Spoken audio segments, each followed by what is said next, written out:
السلام علیکم دوستو، ہم آپ کے لیے لائے ہیں بہت ہی پیاری پیاری اور مزیدار کہانیاں۔ تو ہماری کہانیاں دیکھنے کے لیے ہمارے چینل کو سبسکرائب کریں اور ہماری ویڈیو کو لائک کریں۔ تو چلو آئیں مل کر دیکھتے ہیں آج کی نئی کہانی۔ ایک بیوی اپنے شوہر کے ساتھ بیٹھ کر کھانا کھا رہی تھی کہ کسی نے دروازے پر دستک دی۔ بیوی نے دیکھا کہ کوئی فقیر ہے۔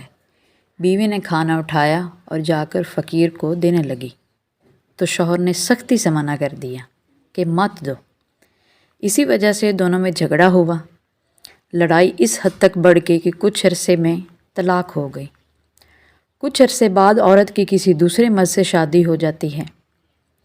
ایک دن گھر میں دونوں میاں بیوی کھانا کھا رہے تھے کہ اچانک دروازے پر پھر دستک ہوئی۔ بیوی نے شوہر سے کہا کہ کوئی فقیر ہے، تو شوہر نے کہا کہ اس فقیر کو گھر کا سارا کھانا اٹھا کر دے دو۔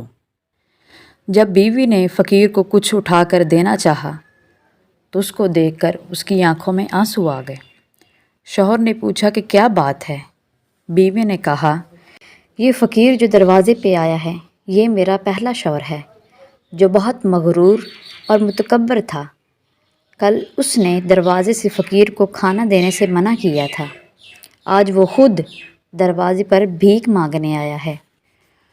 دوسرے شوہر نے بیوی سے کہا میں تمہیں کچھ بتانا چاہتا ہوں جس سے تم حیران ہو جاؤ گی۔ جس فقیر کو اس نے کھانا دینے سے منع کیا تھا وہ فقیر میں تھا۔